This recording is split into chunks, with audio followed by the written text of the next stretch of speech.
বাংলায় গণবিস্ফোরণ না হলে মমতা ব্যানার্জিকে সরানো যাবে না বললেন অর্জুন সিং।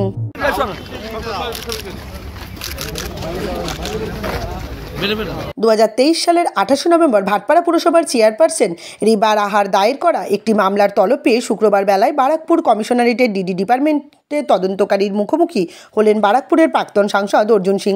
টানা 2 ঘন্টা বাদে ডিডি অফিস থেকে বেরিয়ে সাংবাদিকদের মুখোমুখি হয়ে প্রাক্তন সাংসদ অর্জুন সিং বলেন, বাংলায় গণবিস্ফোরণ না হলে মমতা ব্যানার্জিকে সরানো যাবে না। তার কথায় মমতা ব্যানার্জি সহ জিহাদি শাসনের বিরুদ্ধে মানুষকে এগিয়ে আসতে হবে, সেই সঙ্গে গণবিস্ফোরণ করতে হবে, অন্যথায় মমতা ব্যানার্জিকে বাংলা থেকে হটানো যাবে না। জিহাদি শাসনের বিরুদ্ধে, মমতা ব্যানার্জির বিরুদ্ধে, জিহাদিদের শাসনের বিরুদ্ধে মানুষকে এগিয়ে আসতে হবে, গণবিস্ফোরণ করতে হবে। বাংলায় গণবিস্ফোরণ না করলে হবে না। বারবার তলব নিয়ে অসন্তোষ প্রকাশ করে গেরুয়া শিবিরের লড়াকু সৈনিক বলেন, পুরসভার পুরপ্রধানের কি কাজ সেটাও তদন্তকারীরা জানেন না। এদের বসিয়ে তদন্তের নামে তাদের অযথা সময় নষ্ট করাচ্ছেন মমতা ব্যানার্জি। তবে এতে পুলিশের ভাবমূর্তি তলানিতে চলে যাচ্ছে। পুরপ্রধানের কাজের ব্যাখ্যা এখন তদন্তকারীদের দিতে হচ্ছে। কথা কি হবে, যে জিনিসটা এরা জানে না, কোনো এক্সারসাইজ করে না, ওই কাগজ তুলে তুলে এরা লেখাপড়া শেখেনি, উল্টো পাল্টে প্রশ্ন করে আপনি 2018-16 সালে কি করছিলেন, আপনার কাজ কি ছিল, পৌরসভার চেয়ারম্যানের কাজ কি যদি এরা জানে না, এই লোকগুলোকে বসিয়ে আমাদের মতন লোকের সময় নষ্ট করছেন কেন মমতা ব্যানার্জি? বা পুলিশ ডিপার্টমেন্টের ভাবমূর্তিটাই তো নষ্ট হয়ে যায়, তলানিতে চলে যায়।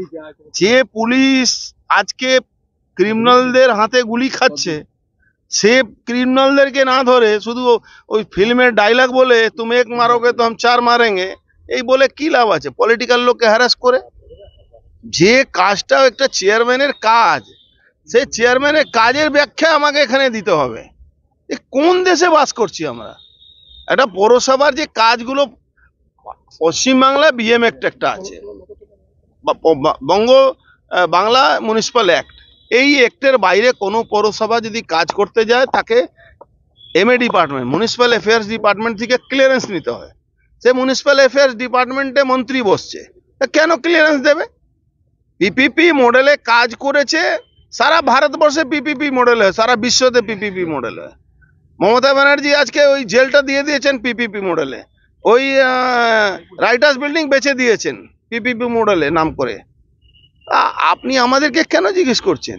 আমরা তো বাড়ি ওখানে দাঁড়িয়ে আছে, ওখানে আপনার হিস্সা আপনি পেয়েছেন কি না পেয়েছেন আপনি সেই কোম্পানিকে জিজ্ঞেস করলেই হতো। আর কোম্পানি যদি হিস্সা না দিয়ে থাকে তাহলে তো ওখানে ঘর বিক্রি করে দিত, তো এমনি পড়ে আছে। আপনি নিচ্ছেন না, বিনা মতলবে আমাদেরকে মামলা ডেকে আমাদেরকে পরেশান করছেন। তার অভিযোগ, পুলিশের ইউনিয়ন তুলে দিয়েছেন মমতা ব্যানার্জি, পুলিশ ওয়েলফেয়ারের নামে শান্তনু বিশ্বাস লুটেপুটে খাচ্ছেন। আজকে এই দেখুন ওয়েলফেয়ার অফিস, ওয়েলফেয়ারের নামে বাংলায় কি হচ্ছে, পুলিশ ওয়েলফেয়ার ইউনিয়ন তুলে দিল, পুলিশ ওয়েলফেয়ারের নামে ওই শান্তনু বিশ্বাস লুটেপুটে খাচ্ছে। এদের কোঅপারেটিভ ব্যাংকের টাকাগুলো লুটেপুটে খাচ্ছে, এদের ভোট দেওয়ার অধিকার কেড়ে নিয়েছে। তো এই সরকার, যেখানে মমতা ব্যানার্জি সরকার যেটা আছে, এই সরকার এরকমই চলছে। আর যারা পলিটিক্যাল লোক আছে তাদের। ডিডি অফিস চত্বরে দাঁড়িয়ে এদিন অর্জুন পুত্র তথা ভাটপাড়ার বিধায়ক পবন কুমার সিং বলেন, তার বাবা তৃণমূলে থাকাকালীন সমস্ত মামলা হোল্ড আপ ছিল, তখনও তো তদন্ত করা দরকার ছিল, কিন্তু বাবা যেই তৃণমূল ছেড়ে বিজেপিতে গেলেন পুনরায় তদন্ত শুরু হয়ে গেল। 2020 মধ্যে তো যে কেস ছিল তো ওই সময় তো ইনভেস্টিগেশন স্টার্ট হয়েছে, ওর পরে যখন টিএমসি মধ্যে চলে গেছে তো কেস কেন এত সাইলেন্ট হয়ে গেছে, মিনস হোল্ডিংয়ে কেন চলে গেছে? মিনস আমি কিছু ভুল করেছে তো কেস তো কন্টিনিউ থাকা দরকার ছিল, ইনভেস্টিগেশন করার দরকার ছিল। ওই সময় ঘুমিয়ে পড়ছে, ওই সময় ইনভেস্টিগেশন বন্ধ হয়ে গেছে, আর ফির টিএমসি থেকে বিজেপি চলে গেছে, তো ফির ইনভেস্টিগেশন চালু কেন হয়ে গেছে? হয়রানি রুখতে পবন বলেন, আদালতে আইনি লড়াই জারি থাকবে।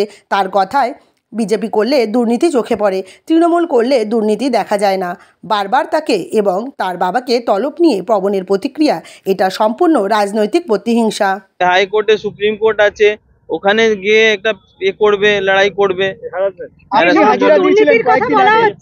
সেই দুর্নীতিটা এখনো সামনেই রয়েছে। দেখুন দিদি, দুর্নীতি থাকতো তো দুর্নীতি কেন, মিনস যে সময় বিজেপির মধ্যে থাকে ওই সময় দুর্নীতি দেখা যায়, আর টিএমসি মধ্যে চলে যায় তো দুর্নীতি দেখা যায় না কেন?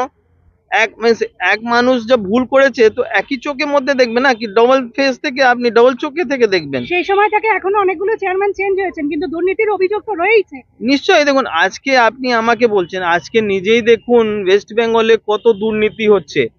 সত্যি বলুন, দুর্নীতি ওপরে নজর আছে, গভর্নমেন্ট দেখছে। গভর্নমেন্ট নিশ্চয়ই দেখতো তো এরকম সিচুয়েশন থাকতো না। আপনি কিছুদিন আগে দেখেছেন যে স্যালাইন নিয়ে কত লোকে হয়ে গেছে, ওই উপরে গভর্নমেন্ট কি করছে।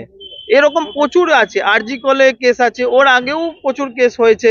তো দুর্নীতি তো প্রচুর আছে। আপনার গভর্নমেন্টকে, প্রশাসনকে রাইট জায়গায় ইউজ করলে দেখবে এই দুর্নীতি বন্ধ হয়ে যাবে। শুধু নেতা লোকের পিছনে লাগিয়ে দেবে। এটা রাজনৈতিক প্রতিহিংসা না চাপ বাড়ানো কোনটা? নিশ্চয়ই রাজনীতি। দেখুন, আমি শুধু আমার স্টেট গভর্নমেন্ট জন্য বলবে না, নাই কেউ এজেন্সির জন্য বলবে, আমি বলবে যে ভুল করেছে ও পানিশমেন্ট হবে, আর যে ভুল না করেছেন এরকম ওকে হ্যারাসমেন্ট করা ঠিক নেই।